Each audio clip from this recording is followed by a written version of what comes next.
Dun, da, da. Welcome, everyone. Thank you, Luther. Thank you all. Thrilled to be with you tonight. Let's see. Line up all the screens. All right.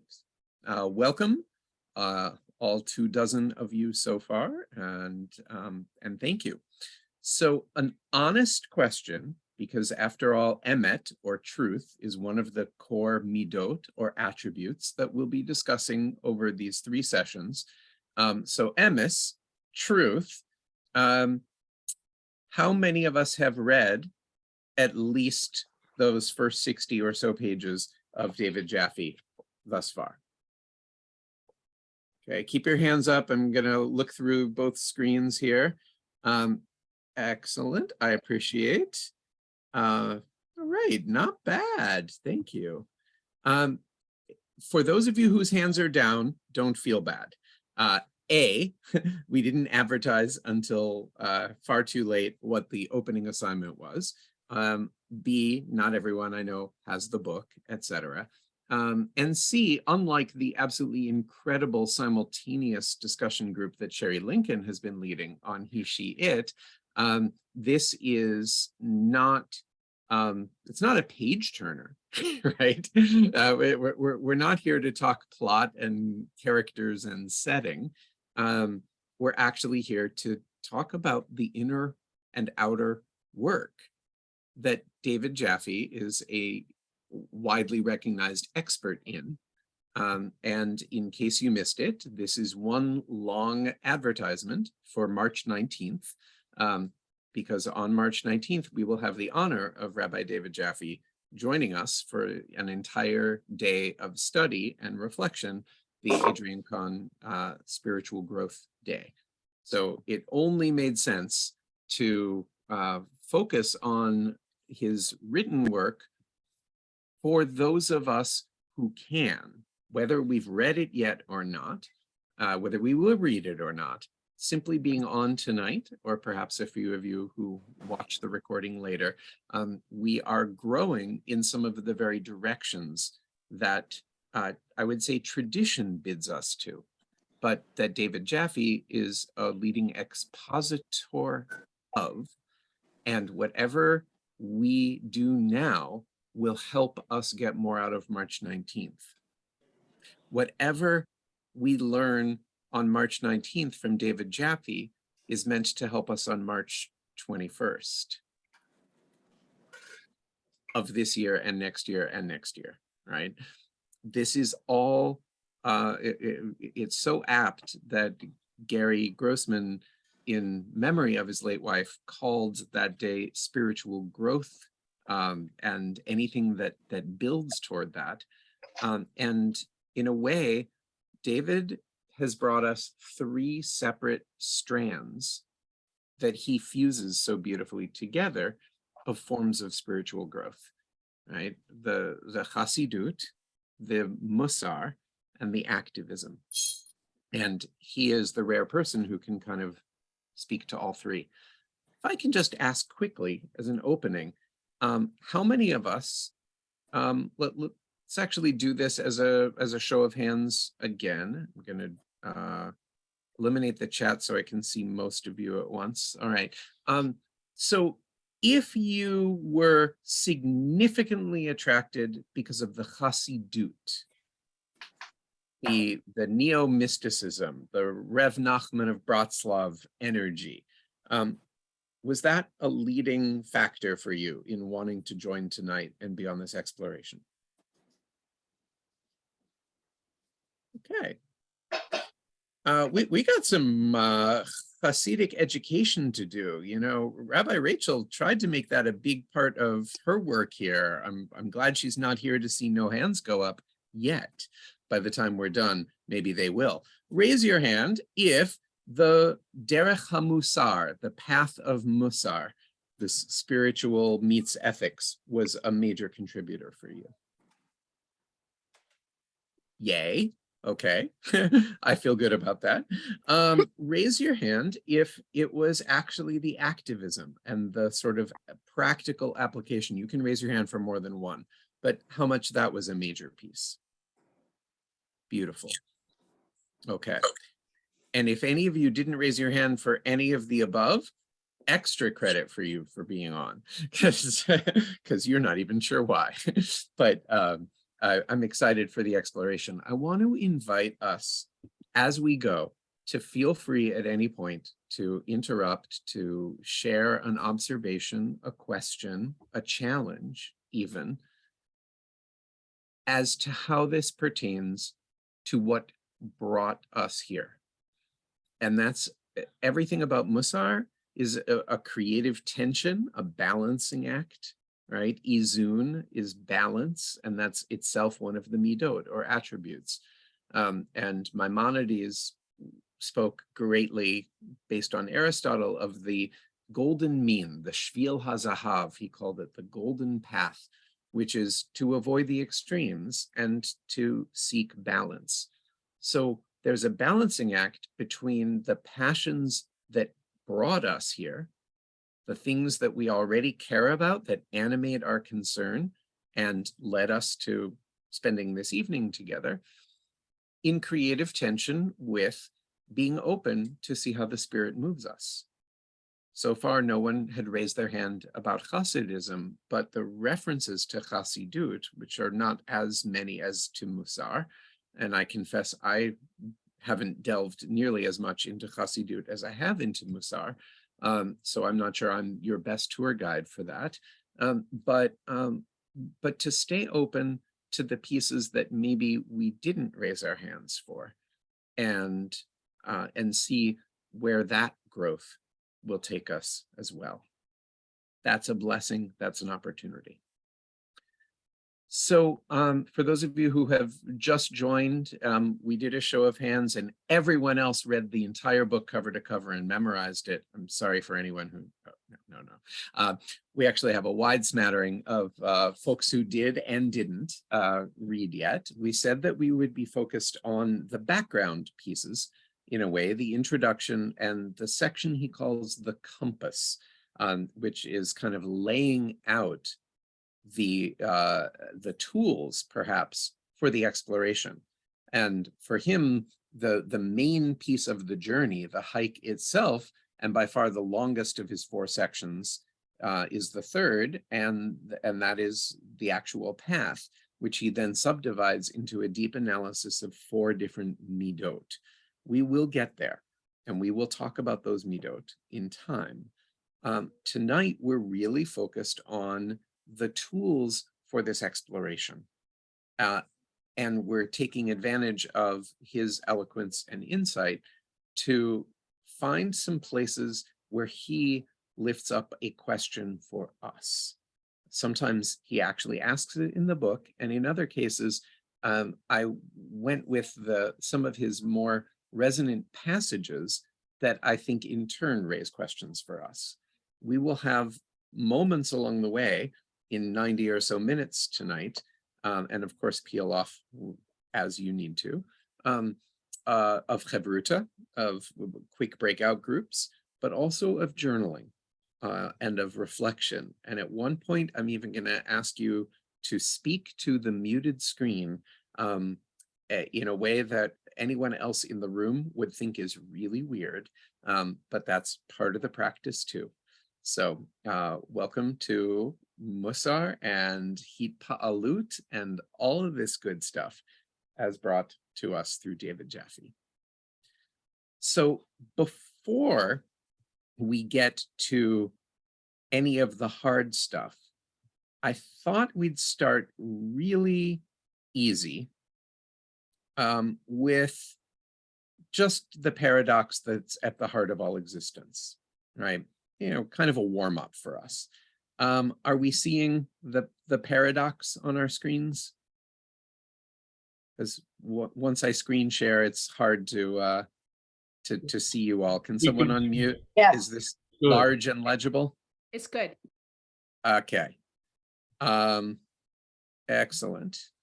So is there a volunteer to read for us this is from his introduction, before we get into his story or ours, just noodling on the nature of existence. Is there someone who would read for us out loud? I'd be willing to, if I could. Thank you. Okay. Loud as you can. Okay, the paradox is that everything is really one big unity, but existence at its core necessitates separation and otherness. We can get confused by the otherness and forget how all creation, and particularly all human beings, are connected to the ultimate source of all value. To live fully means to engage this paradox and be, at once, completely oneself, unique and distinct, at the same time cognizant that separation is only an illusion and we are all really connected. While otherness is essential for anything to exist, it is the root of suffering, oppression, and cruelty. Recognizing and acting on an awareness of the hidden unity and the value of all creation, while respecting the need for difference, is the key to building a more just and peaceful world. There's a lot there, and it's still up. We can read at our own pace. We can get confused by this otherness. To state the obvious, the big unity, all right, is the idea of echad. And for some theologians, the reason the Shema is so central, we call it the watchword of our faith, whatever that means, right, is by saying Adonai, which is more or less a synonym for totality, for the universe, Adonai Echad. If ultimacy, the universe, is one, then oneness pervades all of existence. If we are created in the image of the one, then we are somehow all one. And yet, of course, even though there is this underlying unity, the reality is difference. There's a famous midrash in a passage in Talmud Sanhedrin that talks about the idea of we're all created in God's image.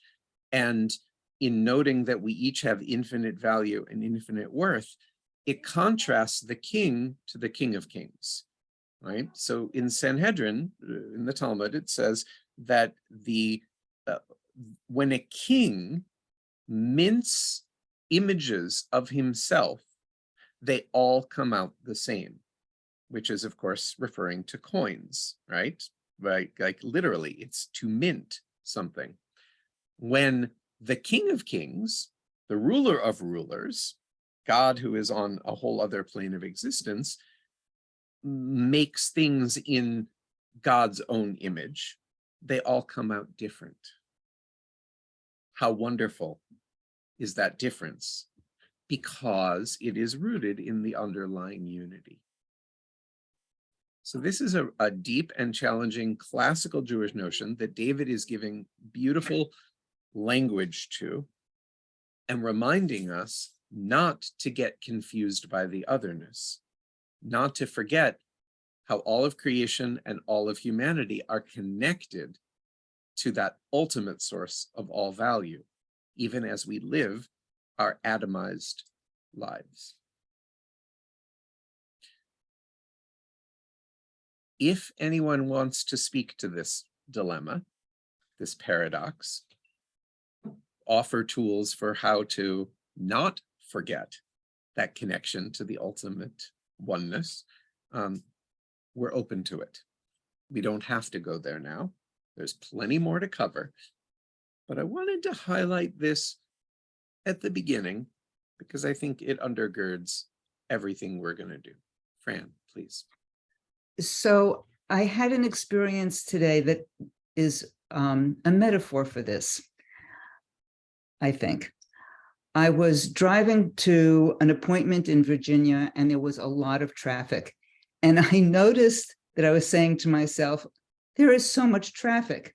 And then I started to laugh because I'm part of the traffic. So it seems to me that that's the parallel. I'm separate and I'm part. That's all. Beautiful. Great example. Some of the best examples are, come from I-495. Many a sermon starter there. Thank you, Ralph. Yeah, I was going to say that in early child development, one stage a kid goes through is realizing that their perceptions are kind of different than people around them. So a kid is initially part of this, thinks everybody knows everything they know. Then they start to pull away. And then I think as they mature, they start to kind of come back to and realize that things are related. Nice. Bring it a little Kohlberg. All right. Yes, we think about our own development, and one of you can remind me of the scientific phrase of, it's only 3 words, but how individual life development recapitulates all the millions of years of evolutionary development. I think you're reaching for ontology recapitulates phylogeny. Thank you. It sounds great, but it's not actually so. Yeah, right. Certainly not. But like everything that's an oversimplification, it reminds us that, we have common ancestors, right? We are developed from protozoa, if you go far enough back, and then from some last common pre-primate, and then pre-hominin, right? And then we separate, but we're rooted in a unity, and we separate, and then we strive through, among other great tools, through religion, through things like Musar and Chassidut, but also through activism, which is where the oneness gets policy legs, right? And then we strive to bring things back together. And as he reminds us, the famous Kabbalistic creation myth of Isaac Luria, the shattering of the primordial world, and our work to reunite the shards.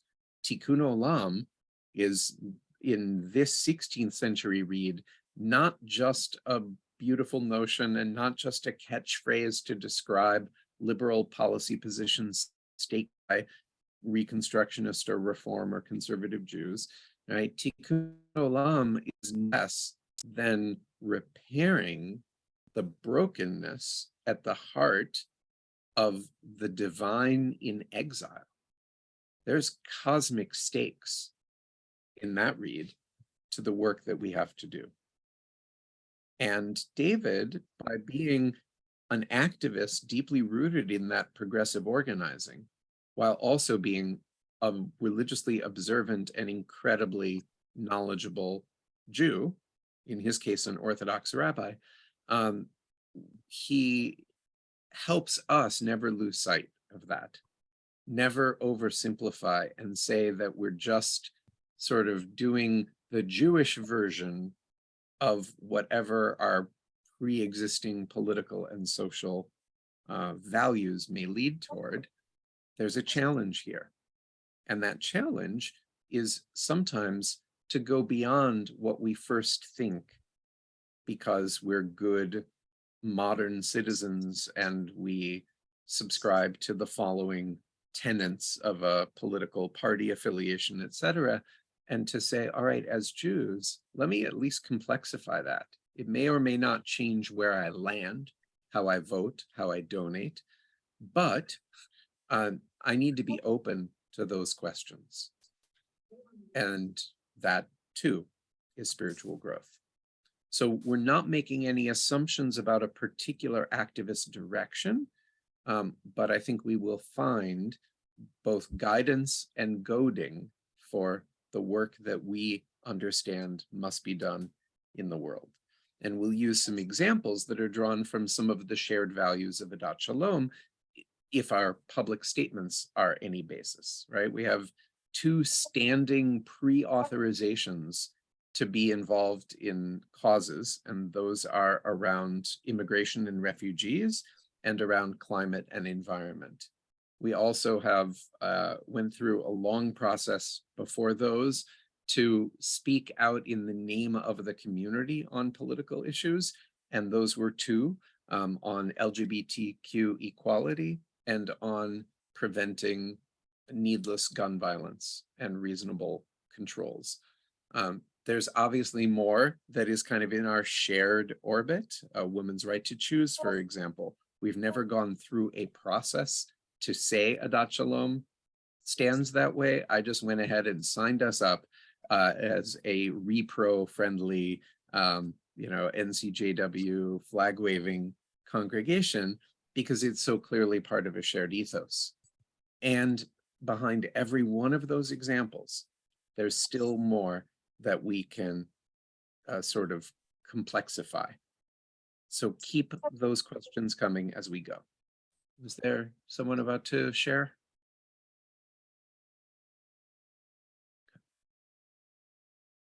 Right. So,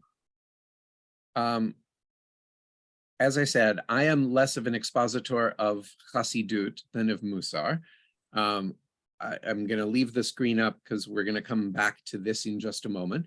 I do want to share, as an intro to Chassidut, as he reminds us, the Baal Shem Tov emerges sometime around 1740 in Eastern Europe, not out of the blue, but out of a deep tradition of Jewish mystical practice and out of, frankly, a raging debate that has never been quelled, despite what many defenders of tradition would say, that there's always been a broad normative agreement on Orthodox Jewish practice, that actually there was a friendly and sometimes not so friendly set of questions about how much do we need to focus on study?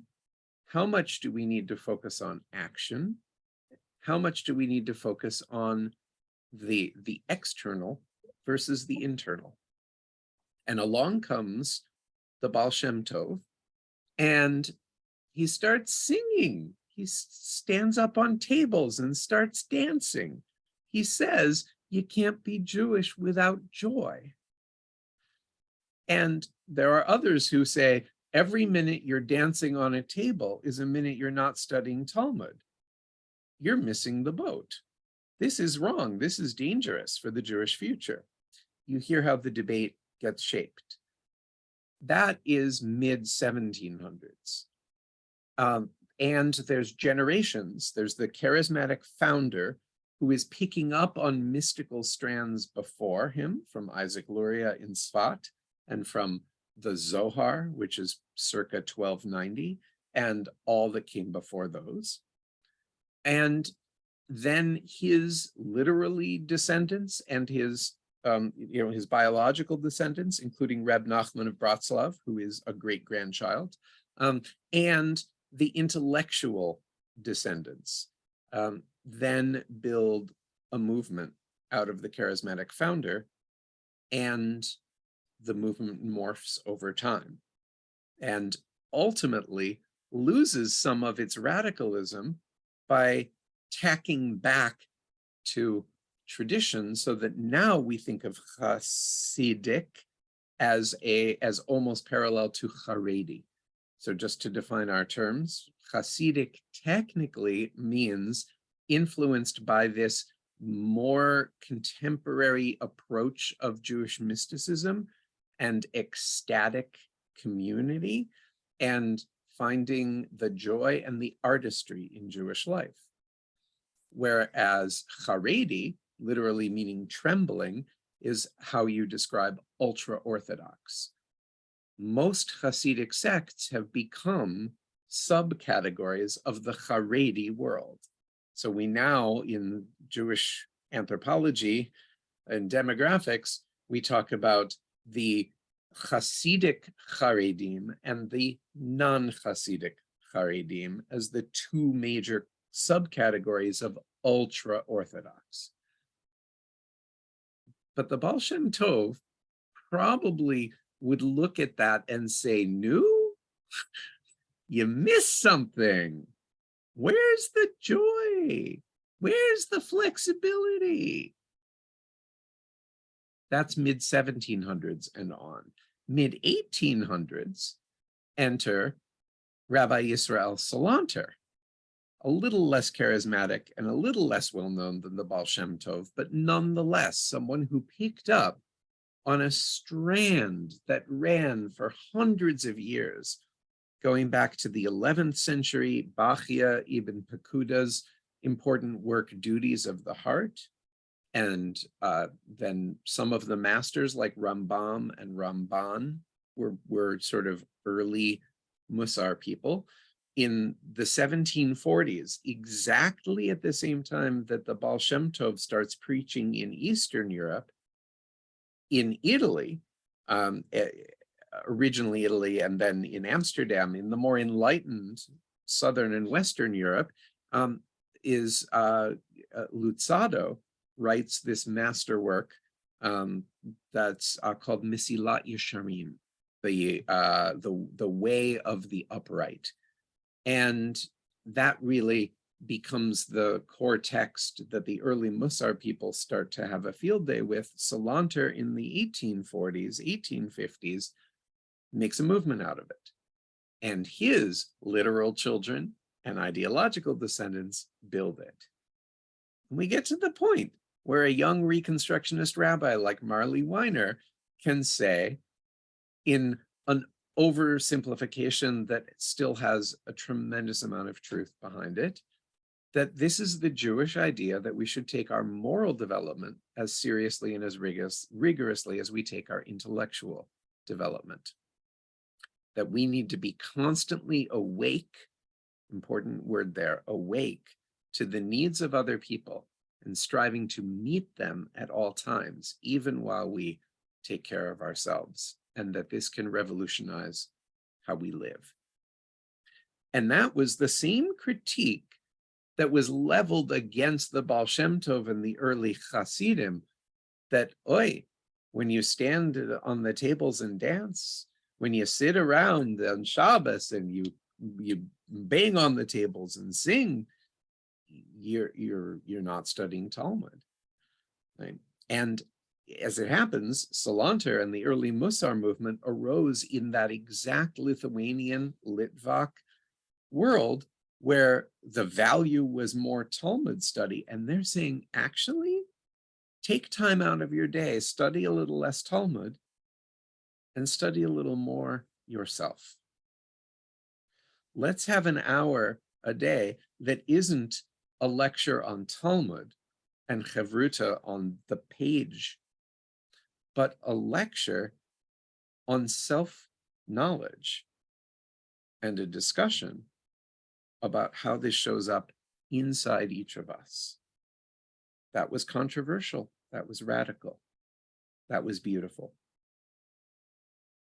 Here we are, not Orthodox, not Hasidim, not Musar masters. And yet so much of what we think of as contemporary progressive Judaism, we're quoting Reb Nachman Bratslav all the time. We're quoting the altar of Kelm. You may not know you're quoting him, but you are. In liberal Jewry, when we focus on the needs of the other and talk about subverting our own needs and desires because the need of the world is so great, and that has to be a core tenet of what it means to be Jewish, that is straight out of Musar. And so we are, with David Jaffe's help, exploring a little more deeply how all that plays out. Now, what is Musar?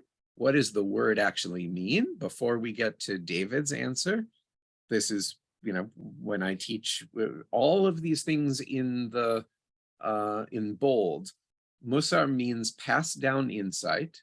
It's advice, rebuke, moral conduct. Torah, it's a synonym for. It's discipline, it's practice. And in philosophical terms, it's Jewish virtue ethics. The Musar Institute, this is Alan Marinis, etc., summarizes that Musar is a Jewish path of character development and spiritual growth, leading to awareness, wisdom, and transformation. Beautiful. Bachia, who we talked about already 1,000 years ago, talked about the science of the inner life and basically coined that Musar is the exploration of this science of the inner life since the very basis for any act depends on the intention and the inner life of the heart. You have to get in touch with it. Or as Elia Lopian writes, and David Jaffe quotes, Musar is teaching the heart what the mind already understands.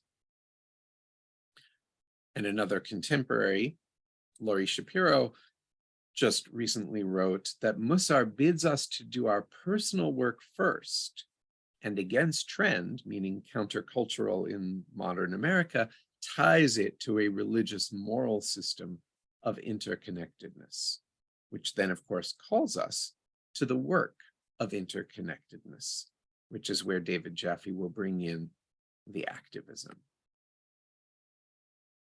So, David's summary: being created in the image of God does not mean that we always live like we are images of the divine. Musar is the branch of Jewish wisdom that addresses this gap, seeks to align values with behavior, and asks, how do I actually walk in God's ways? And his definition, the word musar, literally means ethical instruction and discipline, and it can also refer to turning in a particular direction.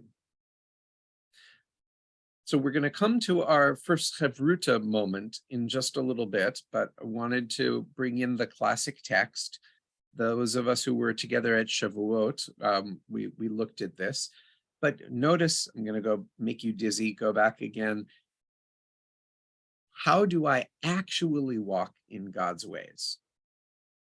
Now, at some level, that's a just crazy theological question. We don't usually wake up in the morning and say, how am I going to walk in God's ways? I want to invite us to get over the bugaboos of traditional religious language and embrace, as David sometimes writes and invites, that God can be a synonym for what really matters, for ultimacy. David sometimes sounds pretty Kaplanian for an Orthodox rabbi, because he keeps reminding us there's a little asterisk. Every time we say God, you don't have to think of God the way that our ancestors did. You just need to think of a force that suffuses the universe that is bigger than us. And so you don't have to leave your empiricism at the door. You don't have to reject Kaplan to embrace this path. But if we can kind of, as a metaphor, embrace this idea of actually walking in God's ways, we will discover the potential power of the Musar path. And the classic text for this is in the Talmud, in Masechet Sota, and as you see, imitatio Dei, the classic idea of imitating God. So, little quick study here. V'amar Rabbi Chama b'Rabbi Chanina, says one rabbi in the name of another. Mai dichtiv, what's up with this thing that is written? So one of these great expressions that the rabbis use, Aramaic meets Hebrew. Mai dichtiv. What is this katuv in front of us? What's up with this passage? Quote, Acharei Adonai Elohechem telechu, which is in Deuteronomy chapter 13, that you shall walk, telechu, you shall lech, like lech lecha or halacha, right? You shall lech, you shall walk, you all, plural, telechu, acharei, after or following Adonai Elohechem, the Holy One, your God. The chi efshar lo la'adam, and is it actually possible for a human, lahalech achar shchina, to walk after the divine presence? V'halo kvar ne'emar, and isn't it already written over in this other place, quote, Ki Adonai Elohecha esh ochlahu, because the Holy Blessed One is a devouring fire, a jealous God. That's also in Deuteronomy. And of course, one can't approach fire. So take it literally. How can we walk after God? Ele lahalech achar midotav. Rather, to walk after God's measurements, which is literally what midot mean. It's how much of a thing you possess. So that's the relationship between measure, because literally midah, it's the modern Hebrew word for measure, for quantity. You use it in science class. But it's also the spiritual word for attributes. So since we've proven the physical impossibility of taking this literally, no, we can't walk after God, because if you get too close to God, you're going to be burned up. Which is to say, God isn't even a being that you can like walk after. So what is Torah really telling us? That we need to walk after God's midot, God's attributes. We who are created in the divine image need to try to emulate those. Mahu malbish arumim, just as God clothes the naked, as is described in the Garden of Eden. They were ashamed and God made loincloths for them, right? Then so we need to. Af ata halbish arumim. So you should clothe the naked. Hakadosh Baruch Hu biker cholim. The Holy One visits the sick, because after all, Abraham was recovering from rather painful surgery in his what do they now call it? The no-no square, right? The part not polite for shared discourse, right? He was just circumcised. And that's when the angels come to visit. So therefore, af atab baker cholim. You need to go and get off your duff and make someone feel better. Af hakadosh baruch hu nichem avelim. The Holy Blessed One comforts mourners, as is written, acharei mot Avraham, that this thing happened just after the death of Avraham, and then God goes and blesses Isaac, right? Af ata nachem avelim. You too need to get off your duff and attend a Shiva Minyan. And finally, burying the dead, right, etc. These are all examples of how we walk after God. Keyword midah or midot, attributes. We see that it has a Talmudic basis, and we need to figure out how to do this. Mentioned Yisrael Salanter, mid-1800s, right? And as David writes, his key insight was that we can't just use our intellect to change ourselves, to consistently align our behavior with our values. We must engage the heart and the emotions. This is hard for some of us. University trained, big on degrees, living in towns like Washington, where often attainment is measured by application of the intellect. We must engage the heart and the emotions. This is a challenge for a lot of us. I'll own it. At any point, if this isn't engaging the heart and the emotions enough, call it out, because that is the goal. The funny thing is, this is a book discussion group. So it's very easy to fall back on the intellect. We need to remember the core insight behind Musar is engaging the heart and the emotions so that we can align our behavior more consistently with our values. I wanted to just bring up a question I've had in reading this book and in listening about this.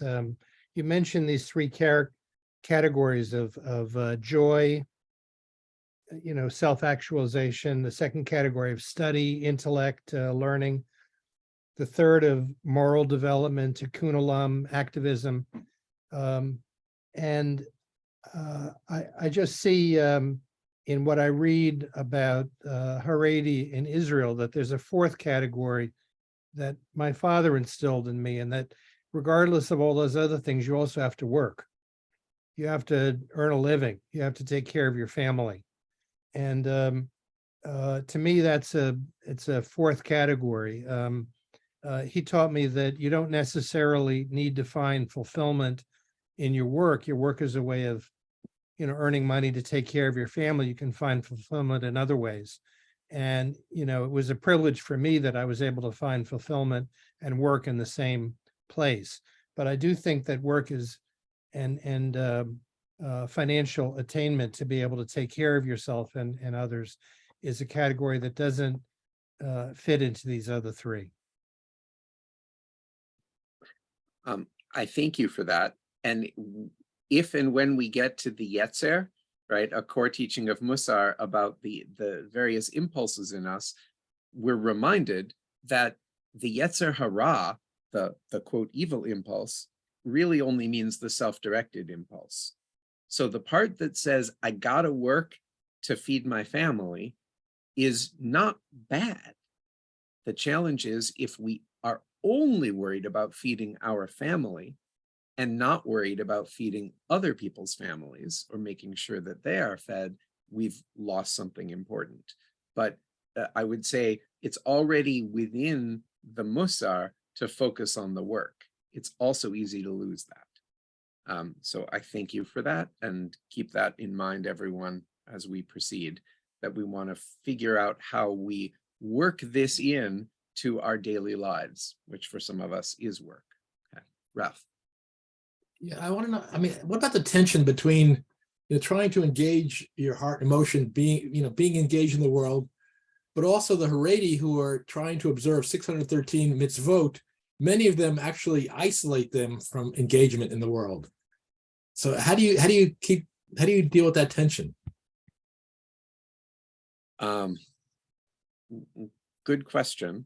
And engagement with the world is that's why I love David Jaffe's approach, because most people who talk a lot about Chassidut, and frankly, even the traditional sort of passers down of Musar, are doing it in isolated communities, right? The reason that most of us didn't grow up with Musar, it's only entered the liberal Jewish awareness, consciousness in the last 2 or 3 decades, because it was really a closely guarded secret in the yeshiva world, right? It was cloistered. And then along came the handful of modern people, particularly Rabbi Ira Stone in Philadelphia, Alan Marinis of the Musar Institute, and David Jaffe emerging as next to them in the pantheon, along with an emerging number of others, including women, finally, who are taking the reins.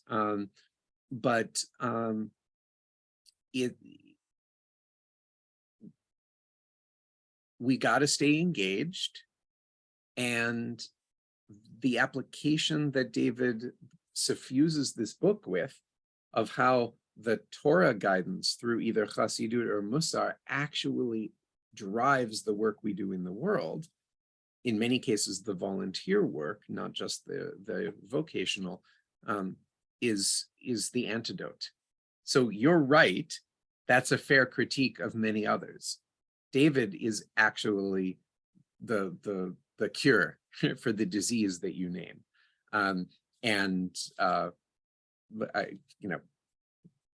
I'm obviously building him up because I've learned a lot from him, both in person and in writing over the years.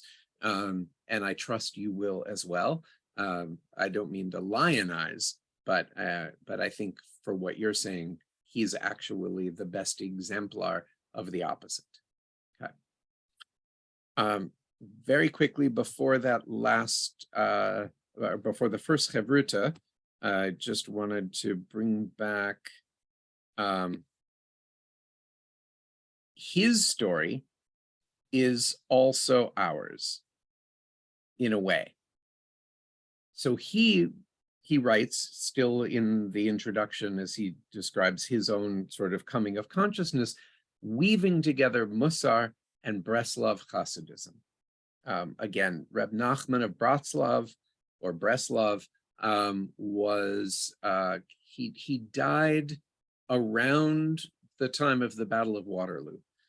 There is a story that has not been documented, but has not been completely unfounded either, that he once played chess with Napoleon. So this gives you a sense of the time frame. And he died relatively young. He faced lifelong depression. One of Rabbi Art Green, one of our collective teachers' great books, is actually a study of Reb Nachman as a combined biography, sort of an intellectual biography that I highly recommend. But in David's case, it was taking the Breslov Hasidut, where he studied and immersed, together with Musar, woven together into a meaningful and nurturing spiritual path. At which point he realized that, having grown up, like a lot of us, with social justice and Judaism as two core pieces, that those two also are actually one. There's no bifurcation between the work of Tikkun Olam in the outer sphere and the Jewish, even if Jewish is in an ultra-Orthodox yeshiva, whether it's a Hasidic yeshiva or a Musar yeshiva, and he studied in both, that it was just coming back to the activism. It's all connected. I had been trying to do tikkun, or repair, in an external way, by learning and teaching Judaism, and by doing and promoting social justice. I can relate to that, right? That could have been Fred's voice, not David's, right?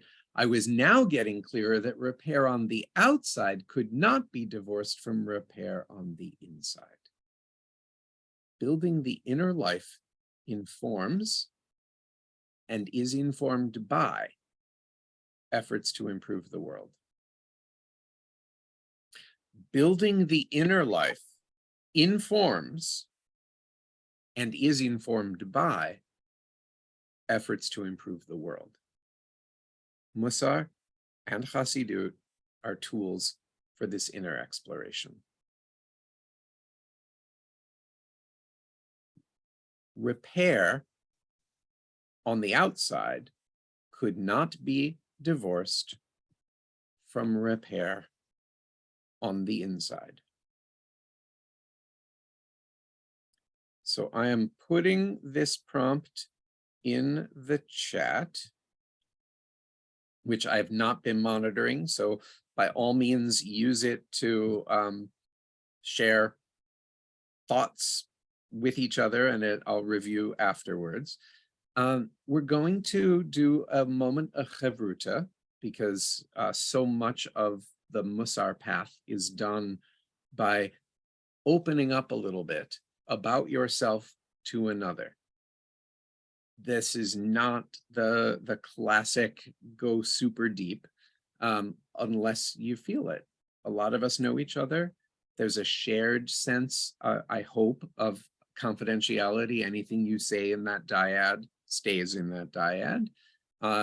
And also a shared sense of mission and purpose, that we're gathered as spiritual and ethical seekers in a progressive Jewish community.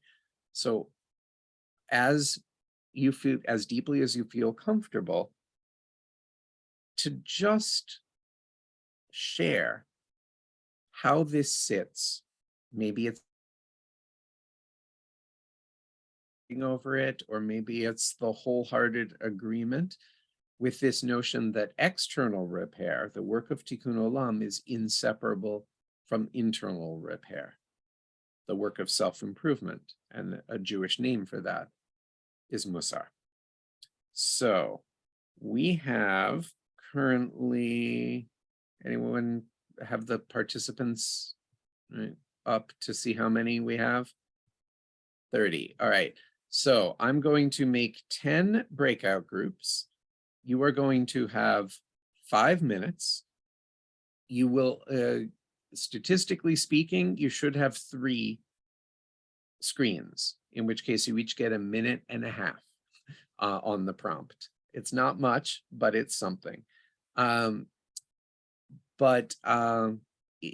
could be more or there could be fewer, and we're going for 3 instead of 2 because there's always someone who isn't actually on, who stepped away, and we don't want you to have your partner be that, right? So hopefully 3, maybe 2, 5 minutes, reflect on the connection of inner repair and outer repair. Go.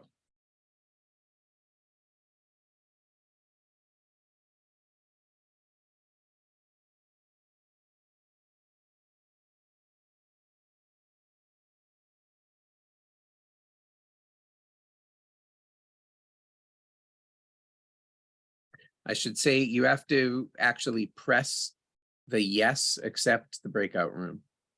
Thank you. On Zoom, for the anyone who's watching this as a recording, this prompt is to reflect, and since you're not doing Chavruta, you can do this as a journal prompt, perhaps for yourself, reflecting on this idea of the connection of the inner repair and the outer repair. What are you sitting with around that? Does that check out for you? How would you amplify? How would you argue with it, etc.? So take a minute, and I'm going to join the one room that only has one person in it.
Great.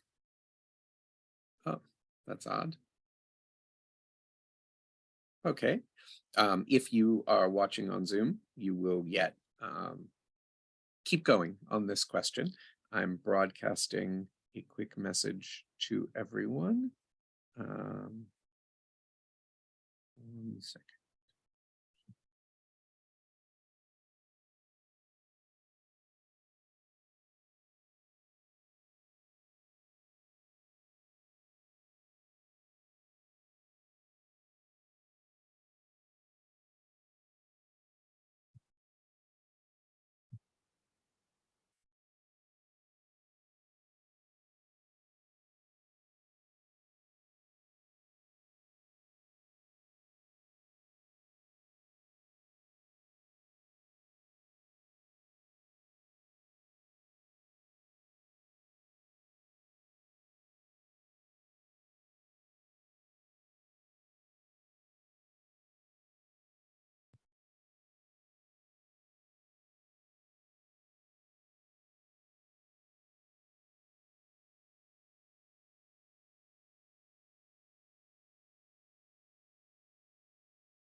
Okay, we're about to close this. Let's see, close all rooms.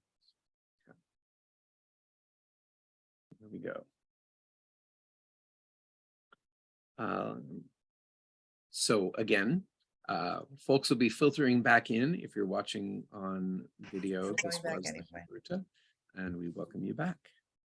Hey, Emily and David, glad to see you. Hey, Susan. All right. Others will be forced back in, but if either of you want to share for just a couple seconds, yeah. Martha was more articulate. I'll leave it to her. Marcia, I'm sorry. Hey. No. No worries. We Glad were to see you. talking about, what's knowing your motivation for doing Tikkun Olam, understanding why you do it, and what finding motivation to do it, and is it okay if you feel good when you do it? You get something out of it too. Beautiful. The good or bad. Welcome back, everyone. Emily was sharing, and I heard the same from Polly earlier, that some of this conversation already prefigures the next section about the ratzon, the will. What is it that we actually want? What do we yearn for? And that's where we're going with this. But aside from that, any zingers that anyone wants to share, either in the chat or with a quick raise of hand, something that came up? Yes, thank you, Luther. Make sure everyone re-mutes, always helpful. But if you're not speaking, if you're not muting, then you're speaking. So one at a time, any quick observations on the question before us?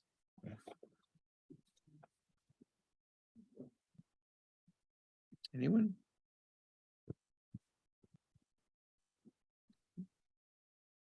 One or two deep thoughts? Bob. I don't know, this is deep, but two of the three people in my little breakout room have studied Musar and for a number of years. And yet the other person really never heard about it until fairly recently, even though Adat Shalom has been around for 30 years. Mm-hmm. Well, Adat Shalom's only been doing Musar for less than half of that. Rabbi Sid introduced it at a retreat maybe 14 or so years ago, and I had just begun to drop some of the ideas here and there, but we've really only made a thing of it in the last decade, and that reflects liberal Jewry as a whole. Musar is one of those things that once you get it, you realize why the Musar masters said Musar is a synonym of Torah, right? This isn't a separate thing. This is how we experience Judaism. This is bringing it alive and making it personal and owning it and making a difference with it. So at first, it sounds like you need to learn the vocabulary and the history and the methodology, and there's this thing called Musar. And first I heard of it, and then I dabbled in it, and then I rebelled against it, and then I embraced it, right? And then once you finally get through all that, you're like, oh, there's not a thing called Musar. Musar is Torah. Musar is how I live my Jewish life. And I bless us all to stay with it to the point where we can all say that. So thank you for that. Beautiful. Okay. Susan, please.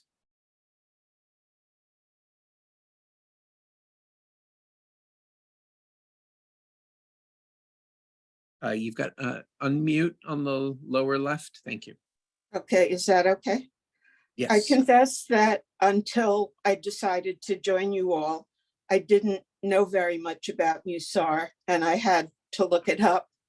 But what if you do what you do automatically because it's the right thing to do and not with intention and not because you're supposed to be following God?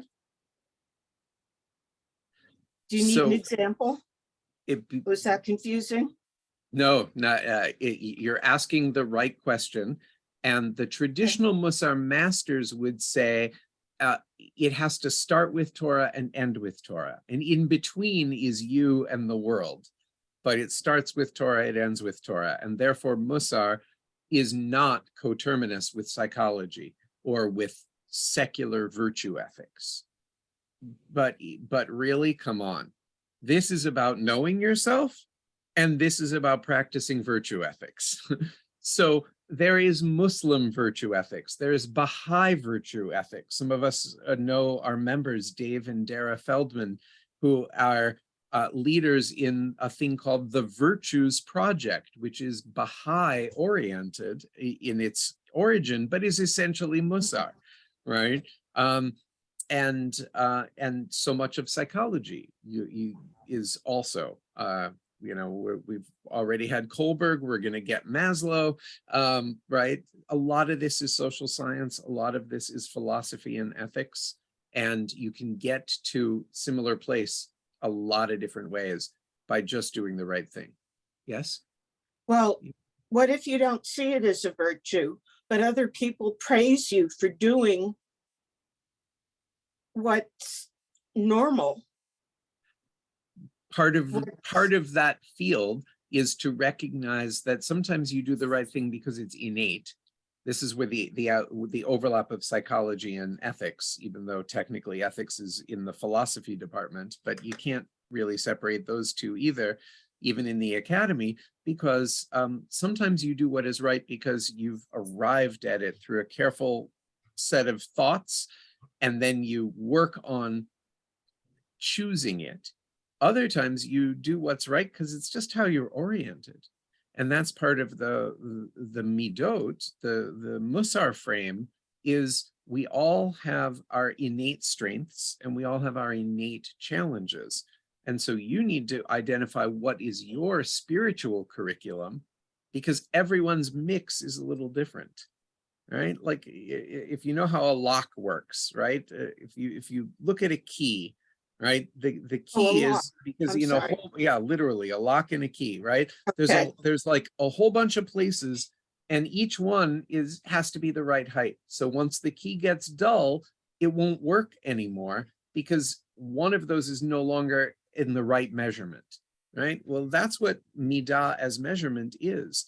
All these attributes, they have to be at the right relative height. And some of us start with a really strong on this or that and really weak on this or that. That's where we work.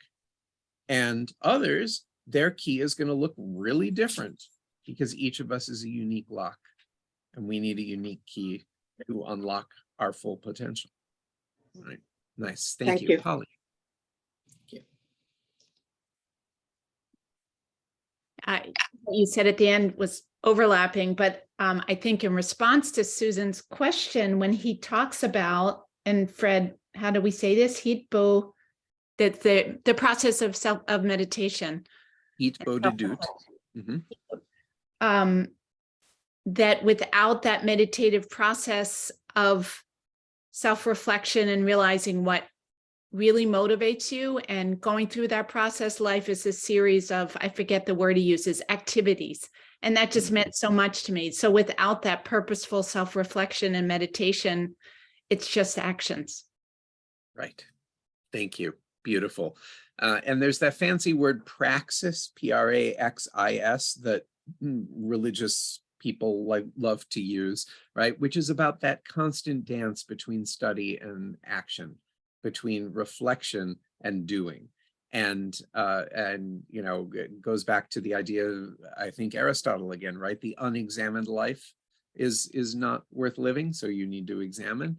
And that's, Musar is about living the examined life by constantly reflecting, but reflecting for the purpose of improving your action and showing up in the world in a better way. And sometimes that is interpersonal. There's Musar work to be done for those of us who have a primary relationship like a spouse, right? Or a significant other. Some of us have that work to do with a parent. Some of us have that work to do with a child. We all have that work to do with friends, with coworkers, right? And then take it that much further. What about the more distant circles? And that's where Musar becomes social action. This is the David Jaffe unique piece, is keep going from this matrix of relationships, and you get really powerful analysis on Tikkun Olam. Apropos of which, that's exactly where we're going. So the last piece from the introduction, Lord have mercy, most of our time today, right? This beautiful passage later on page 10, volunteer to read fast but dramatically. Anyone? The amount of time it's taking is subverting the fast piece. Come on. I can do it. I'll do it, Fred. All right. Social change is the effort to shape the ways we live, work, and play together in institutions, communities, and nations to reflect the inherent value of all people and the truth of the deep connectedness of all things. Just as we grow as individuals by noticing and owning our imperfections and making choices to align our behaviors with our ideals, so too do institutions and societies grow when enough people notice and own the imperfections in the social arrangements and decide to challenge these imperfections and change these arrangements to align with values like fairness, dignity, and freedom. Just as an individual becomes holy by walking in the ways of God, so too does a society become holy by reflecting the ways of God in its social arrangements. Thank you. So this is almost the answer to the Chavruta prompt, right? Of, how does the inner and the outer connect? Well, this beautiful notion that we have to pay attention, we have to examine, we have to stop and ask questions about how we work and how the world works. And that ultimately is going to lead to systemic analysis. And that's the beauty of David's Tikkun Olam. He's not only saying go beyond self and immediate and extend these teachings to the more distant other. He's saying extend it all the way to structural analysis of our participation in systems that are unsustainable and unjust. And he brings a nuance and a sophistication to that, which, by the way, is rooted in some of the work that he did, which overlaps with a group initially out of Boston and now national called Join for Justice. Join originally stood for Jewish Occupational Interns. And if some of us are familiar with Avodah, that places Jewish, like post-college gap year in a Tikkun Olam work while doing intentional Jewish life, but originally was more direct service. Join in Boston was doing that, but all with social change. And now they are trainers for groups like the Sea Change initiative that many of us are now engaged with, and we're trying to bring that methodology here. David Jaffe was involved in Join in the early days and was in touch. He's still in Boston. He's still in Overlap World with all of that. Interestingly, out of Boston, he's also personal friends with, as I and others are, right, with Rabbi Toba Spitzer. And some of us were together to discuss her book. And she quotes David, right? We're all in this beautiful network, but I think a lot of what we're talking about this year, the Toba's work on metaphorical post-feminist theology and opening new ways of relating to the divine, David's fusion of Musar with Chassidut and activism, and then the applied activism of Sea Change and a thoroughgoing anti-racist commitment in the life of our community, and what that calls us to in Tikkun Olam terms, they're all connected.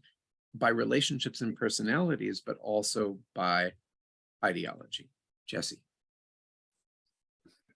Thank you. I don't want to take us down a rabbit hole or in a different direction, but I struggle that people seemingly certainly of religious fervor can have such a diversity of notion around what good social change is. And then you just looking at the state of Israel, where it's going in a direction where many people feel very fervently that's the right direction. Many people fervently it's the wrong direction, but they're coming out of our tradition. And I struggle with what all of this means once you deal with the diversity and differences that people bring to the table of what they think the right choice is, what the right social change is. So it's kind of how do I connect that with here where we may be much more like-minded, but the world out there has very different ideas. You are so right. And we're not even all that homogenous. The more we drill down in this, there's going to be lots of different preferred approaches to how to do tikkun olam, and also how to walk the line of tikkun nefesh, the internal soul repair, with the external tikkun olam.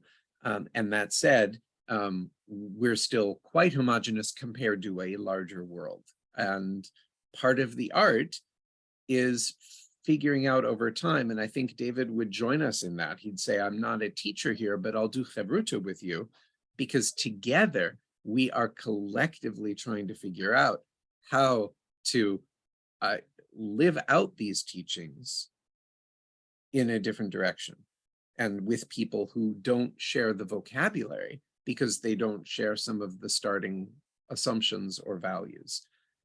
It's worth noting that David, together with Yehuda Webster, a leader in the Jews of color communities and a former staffer of Jews for Racial and Economic Justice, Jaffe in New York, which is the sister organization of Jews United for Justice here that so many of us are involved with. Those two together created a Musar anti-racism curriculum called Dismantling Racism from the Inside Out, right?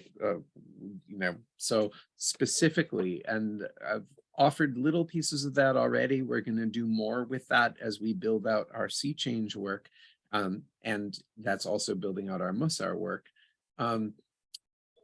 The hallmark of that, just to kind of spill the beans, and this will get to Jesse's point, is he asks us to think about 4 different sets of relationship and how each value or action kind of plays in each of those 4 dimensions.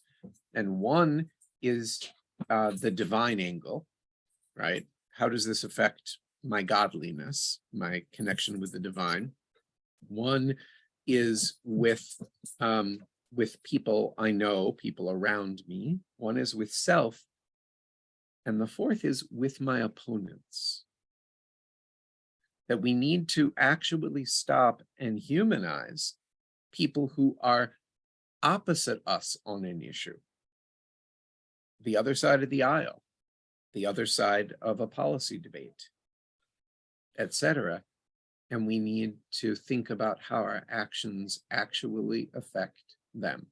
Partly because we want to move the needle effectively, and partly because they're human too. So David's already giving us the beginnings of some tools of how to do this across ideological lines of difference, but thank you, Jesse, for underlining the fact that we need to keep working on that. Right. Wanted to make sure we got a little bit into the rest of this. So ratzon, which as we know is will or desire. You've heard this word before, right? The classic incantation at the beginning of many a prayer is Yehi ratzon milfanecha. May it be the divine will before you, Adonai, etc. Right? Ratzon. We have it right at the beginning in Matovu. Va'ani tefilati. And for me, my prayer, Lecha Adonai et ratzon, may it come to you, God, at a moment of will, right? this wide semantic range of this very rich and resonant word, ratzon, the will or the desire, and the root of it is ratz, to run. He quotes Reb Shlomo Volbe. Volbe died in 2005. He is the perhaps greatest or one of the greatest of the Musar masters that the people around us studied with. David Jaffe got to learn with him and his disciples a bit. I'm now learning with the head of Musar from the Musar Institute named Avi Fertig, who was a direct student of Volbe in yeshiva for the last 2 years of Volbe's life, and then was Chavruta with his leading student, Rev Leichter. So Volbe is really an important voice in the modern world.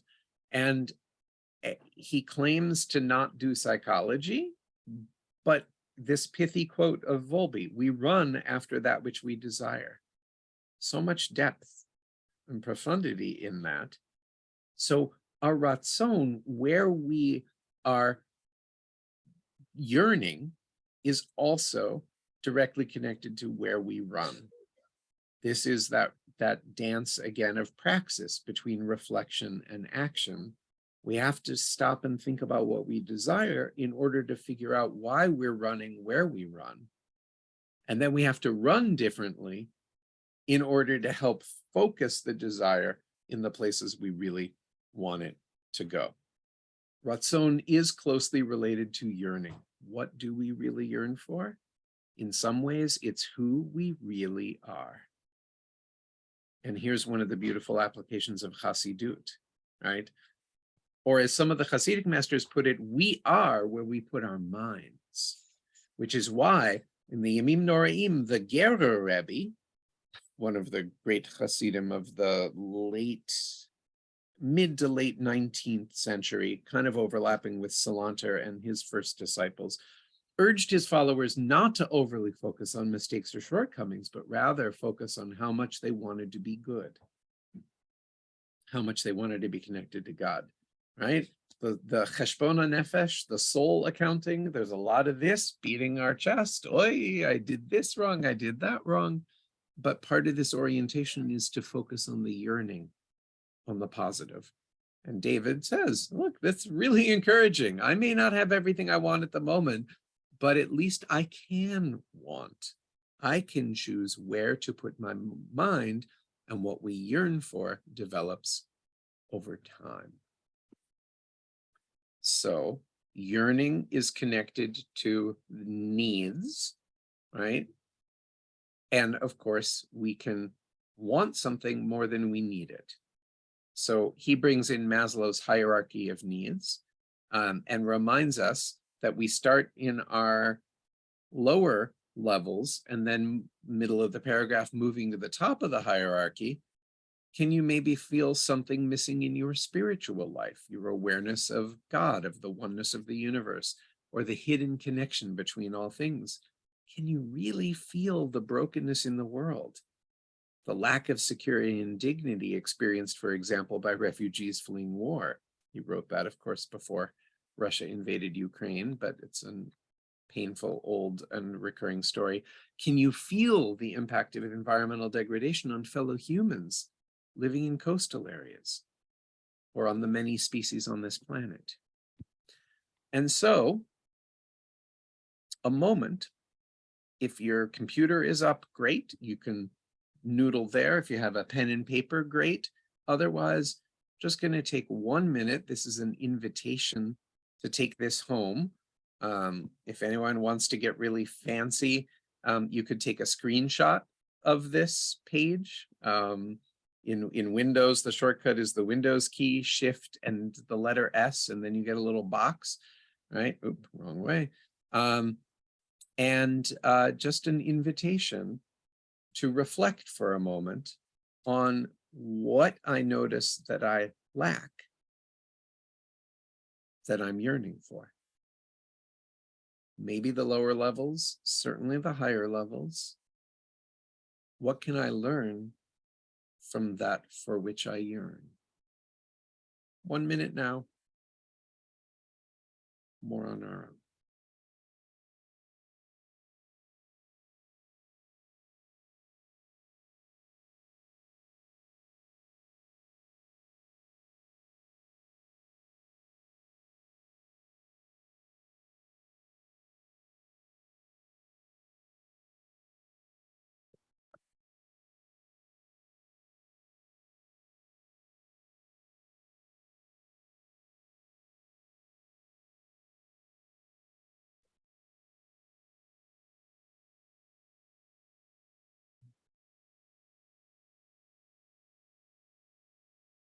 take the screenshot, or you can just Google Maslow pyramid and you'll get any number of graphics like this, and then you can remember the prompt, right?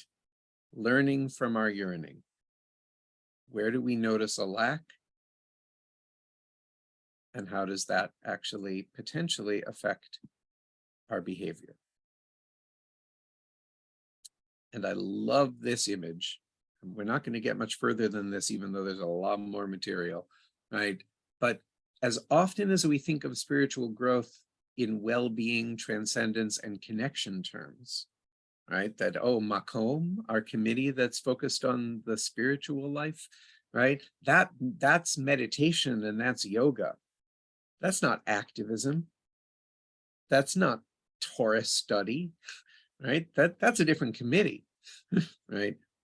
But actually, a seemingly opposite goal of spiritual growth is increased yearning, because we're cultivating the awareness of the distance between the status quo and the ideal. And a finely attuned spiritual antenna will become ever more aware of, bothered by that gap, and yearning to fix it. And if we have the ratzon to fix it, then we will run toward that work of repair. This yearning is a form of spirituality. Do not bifurcate ethics and spirituality, David is basically saying.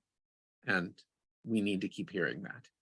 This is why we will be inviting him as the Adrian Cohn spiritual growth person, because we're talking classic methodologies like Musar and Chassidut. We're also talking applying it to the massive needs of the world.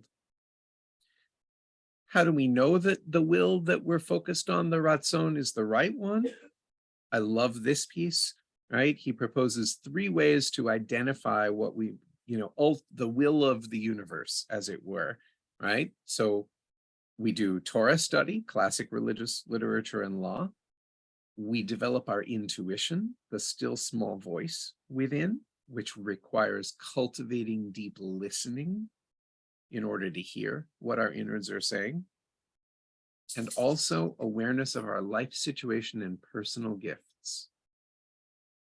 Where's the meeting point of the skills we have with the need of the time and place that we're in? And the footnote here, interestingly, went back to Reb Soloveitchik via his and many of our teacher Yitz Greenberg, who teaches Soloveitchik, and Reb Soloveitchik talked about shlichut, the same word to describe, Erez de Golan and all the wonderful people that we had with us. Shlichut is being a messenger. And if we think of life as shlichut, what are we sent to message? And we have to keep answering that question.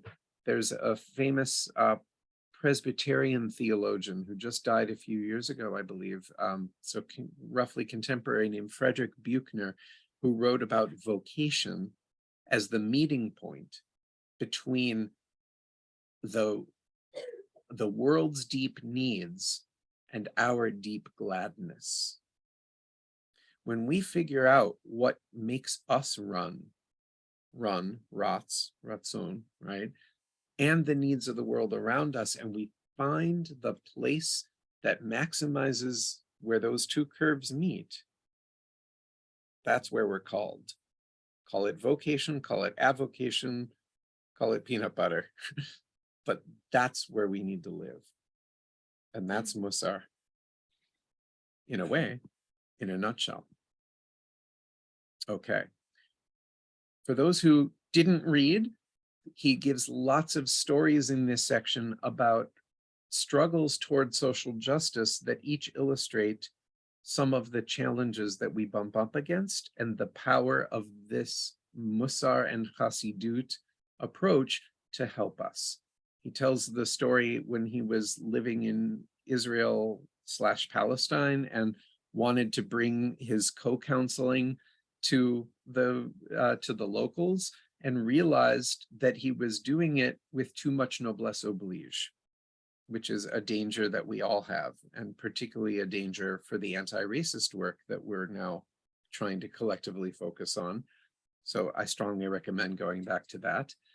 He quotes his and my friend and teacher, Barbara Penzner. Barbara is just stepping down as the rabbi of the Reconstructionist Synagogue in West Roxbury.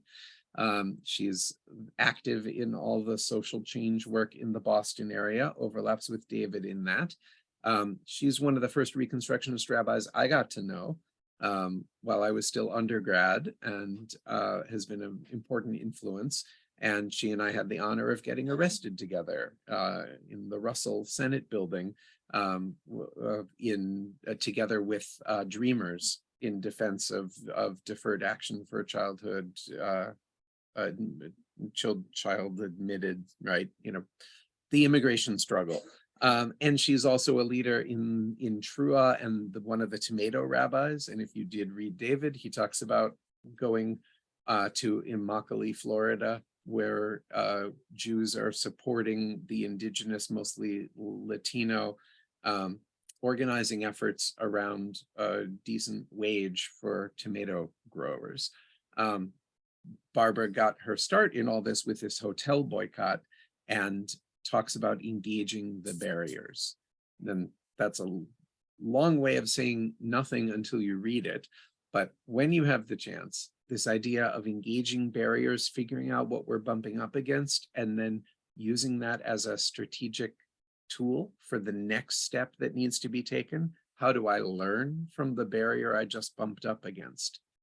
That's a good activist call. That's also a good life call. That is where the Mussar path can enrich ourselves and our relationships. It can also enrich our Tikkun Olam work. And then he also writes about when he was on staff at Gan Academy, Jewish institution in the Boston area, and working with the janitorial services subcontractor. And old timers at Adat Shalom will appreciate that we did the same when we came to our own building. And we were working with a subcontractor, and we realized they were not even paying a living wage, and they were often below the prevailing wage, and prevailing wage was certainly not living wage, and neither of those is the minimum wage. And so we brought the janitorial work in-house, which is much harder work, right? With that company, we're paying the middleman so that there's always someone there. And if our people get sick, then, well, okay, they get someone else. We took a risk because we wanted to make sure that we were treating the people who are lowest on the socioeconomic totem pole within our system as well as possible. And we wanted to not blindly follow the ways of our society that typically outsource that. And we're concerned about the work of the office, not about the person who cleans up the office once we leave. So that's an Adat Shalom story. That's a David Jaffe story. That is an activism meets Mussar story in many ways. So David fills the book with wonderful reflections, journal prompts, etc. And the same way that Rabbi Toba did in her book that some of us were discussing recently. And at some point, I would recommend, if you haven't read it, that you read it and do the reflections. If you've read it, but didn't stop at each reflection and really take that as an opportunity for some focused reflection and growth, to do so. For instance, around this idea of engaging barriers, as Rabbi Barbara Penzner does, just take a moment, think about a barrier that we are facing around achieving a goal. What are we missing because of that barrier? What's on the other side of it? And then make it real. What does it look like? What does it feel like? How does it feel to confront it? And if we could really talk about it, what would we say? And now this gets back to Jesse's point from a few minutes ago. right? Imagine repeating what you care about, naming your ratzon to the people involved in creating the barrier, which in social justice struggle terms is the opposition, right? How does that feel? Bring that into the process, and framing it as ratzon, as yearning, might just help. His next section is focus phrase. That's a thing in Musar. We can talk about that another time. And then he brings in hit bodedut, reminding us that for change agents who primarily focus on making a difference in the world out there through our activities, for us, cultivating a habit of self-reflection in combination with speaking our desire, vocalizing our ratzon, is crucial for ensuring that those activities continue to serve our higher goals. So this is in the section called hit bodedut, which, as Polly said, is kind of reducible to meditation, but it's way bigger than that. And by the time on page 36, he gives us a practice. He's not naming it here, but when he comes and teaches, he'll talk about hit pa'alut, different from hit bodedut, similar but different, or in the Ashkenazic pronunciation, he's pilus. And this is a big thing in Musar. That's also a big thing in Chassidut, which is get yourself alone and talk to yourself and practice stream of consciousness. And it's like the writing prompt, you know, in writing workshops, they say sometimes just don't let your pen leave the paper, just keep going. And later you'll go back and see what's wheat and what's chaff. Later you'll edit, but just write. This is just pour out your heart to God. Just speak your truth. Just name your ratzon. So, even though we're past the 90-minute mark, and I'm sure some people have left and others are like, when are we going to wrap this up? I want to give you 1 minute to sound ridiculous. Everyone muted. Try 1 minute of just stream of consciousness. Name your ratzon. Go. Make sure you're muted, but go.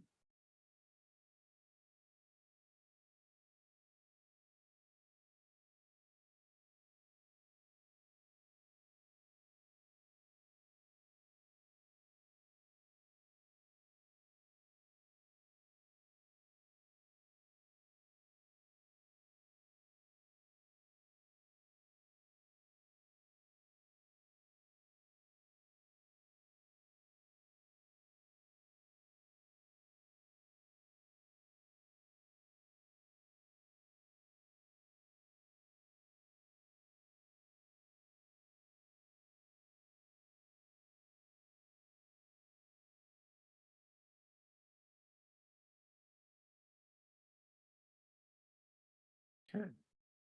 Okay. 10 Fred- more seconds. Fred, you Keep weren't talking. muted there. Uh-oh. No, I'm just kidding. Just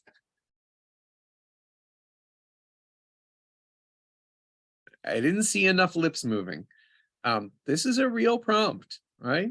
And part of it is part of the spiritual growth is being willing to try on things that seem a little silly, right? Our superego, you know, the arbiter of everything is like, okay, I don't know about this. This violates my basic norms. I'm not supposed to talk to myself. What if someone hears me? What, you know, people are looking at me? Do I have to stop my camera, right? Like, no, those are the wrong questions. The question is, how do we grow? And I would submit that David and this book, reflecting the wisdom of the path of Musar and the wisdom of the path of Chassidut, and applying them to the great social issues of our time, actually are a lot of tools that are worth our trying on. So keep being prodded by the reading, keep being prodded by the talking about it and the practicing that we're going to continue to do the next 2 Wednesdays. and be ready to be open to all that he will bring us directly in person on March 19th. And as I said, how we're going to take it forward from there. There's more just in the compass. We didn't even get to the Yetzer. So as a little bonus, I'm going to call this wrapped up, and then I'm going to screen share Homer Simpson to bring home the Yetzer. For anyone who's curious, go for it. But first, I just want to say thank you, and tune back in as you can the next 2 Wednesdays, and circle Sunday, March 19th on your calendar. Yay. Right. Very quickly, for anyone who didn't get it or wants to delve a little deeper, Yetzer, right? Which the Yetzer HaTov is the good impulse. The Yetzer Hara is the evil impulse, but it's not that simple. As Ira Stone teaches, the Yetzer Hara is the self-directed impulse, which is necessary up to a point. The Yetzer HaTov is the other-directed impulse, or altruism, or virtue ethics. And we need both. And there's classic sources that David summarizes that kind of point to that the Tov Ma'od, the very good in Genesis chapter 1, verse 31, is actually referring to the Yetzer Hara, that the evil impulse is very good, because without it, we wouldn't build towards stuff. We need a certain amount of gratification in order to keep reinforcing the path that we're on, if the path is building things that matter. So instant gratification is a piece of the Yetzer Hara, which is not necessarily bad. It's only bad if it falls out of balance.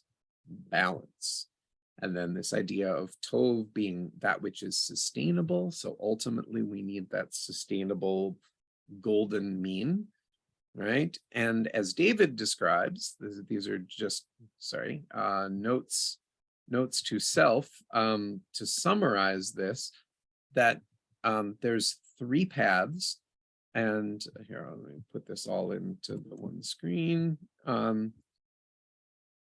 3 phases of what we do with the Yetzer Hara, that we need to first cultivate sensitivity to our inner life. The word there is hergesh, which is emotion or feeling. We have to tune into it. Then we need to cultivate the power of decision, which is to say we actually have a choice. We need to identify the choice point. We'll talk about that next time, the choice point. And in so doing, we're no longer just submitting to the id. We're no longer just doing instant gratification. We're no longer just in the amygdala and the limbic system. We're able to bring our higher self to bear. And that is kibush hayetzer. That is to conquer the Yetzer Hara enough to put it in its place and give the Yetzer HaTov, the good impulse, a chance. And then ultimately we want to go even deeper and into transformation or tikkun of the Yetzer. I promised Homer Simpson, and I will deliver in brief by screen sharing a few of these. First I have to, here we go, where it was up, show, oh, come on.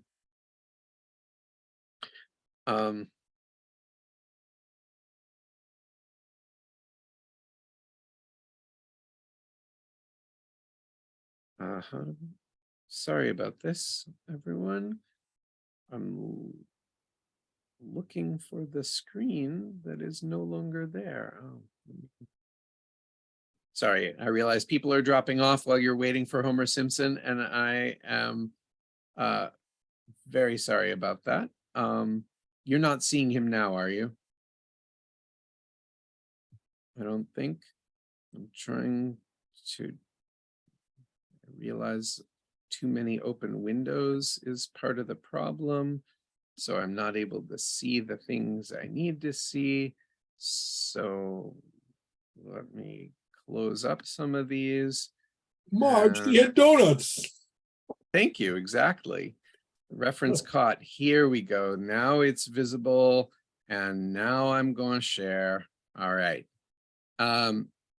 So in the same font, let me make this a slideshow very quickly from current slide. All right.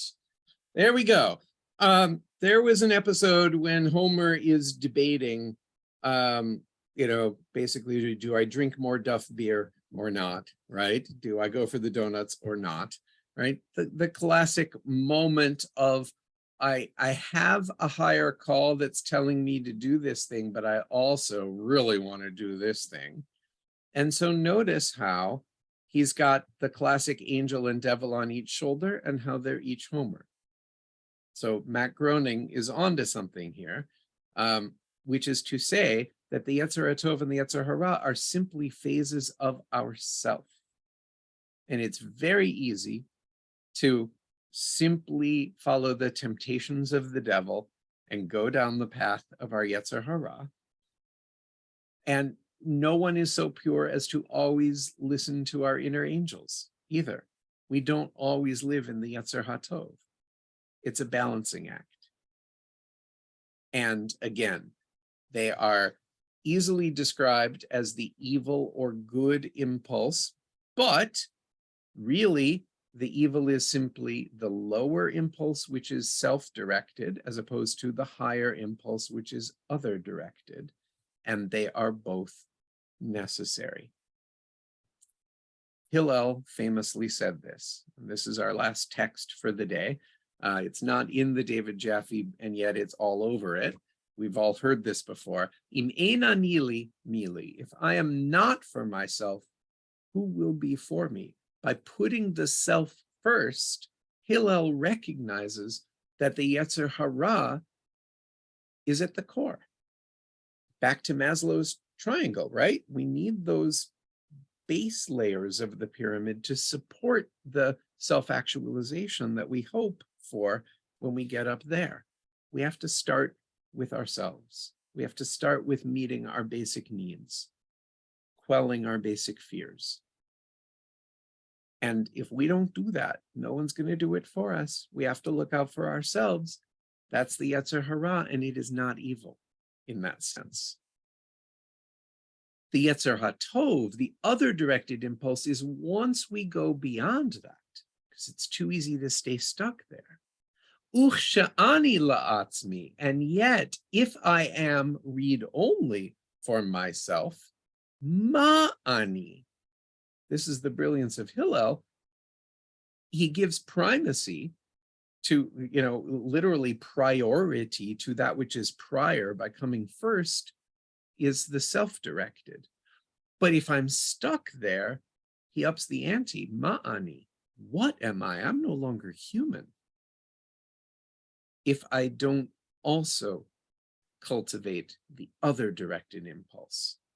So I have to be for others as well, which is the language that is referred to in here.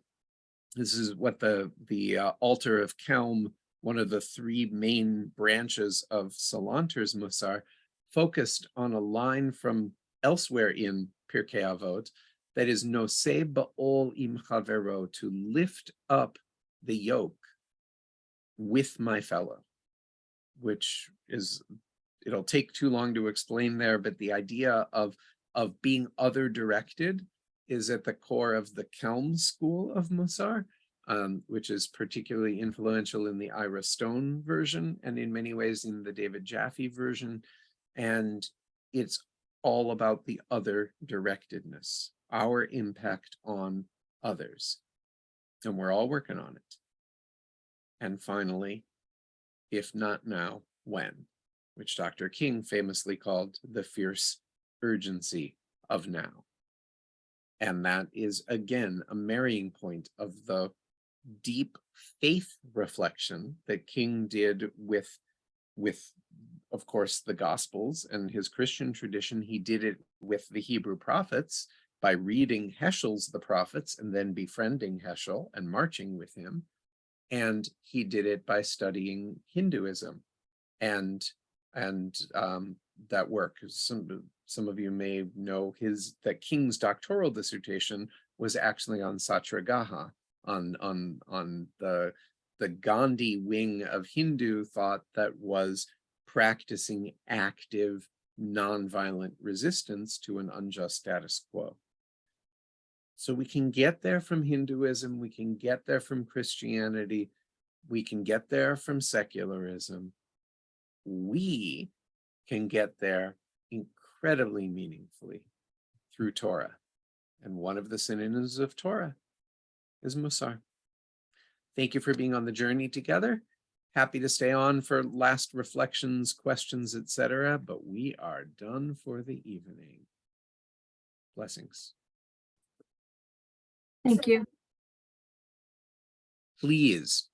What is Hevruta? Thank you. Sorry for skipping over that. Hevruta, from the word chaver, friend, it's one-on-one deep discussion. So it's getting a study buddy who also becomes an accountability partner. And so Hevruta could be as simple as for 5 minutes you team up in dyads and study text, but it's also, you can have Hevrutot who hold you accountable to your stated commitments to becoming the person that you want to be. Great. And then what is Hasidut? So Chasidut is from the word chesed, loving kindness, chasid, like a chassid, right? So we now picture a chassid as an ultra-Orthodox, all black with the long payas, right? You know, like that's how we picture a chassid. But Hasidut is the wing born in the 1700s of neo-mysticism that is typically quite Orthodox in its orientation, but cultivates joy and song and the inner life along with a strict observance of Torah. And that there's overlap with Musar there. Okay. Let me just check for one more. Luther, thank you. Yay. Hevruta. Oh, Okay, I'm going to and end the then recording now. Yay. Haradim. Oh, is that is So that the same? Haridim, literally the tremblers, that's a synonym for ultra-Orthodox. And my point is that while most modern Chassids are Haridim by virtue of being ultra-Orthodox, they come at it in a very different way, and they never lose the joy and the dance and the music as approaches to the divine. Thank you so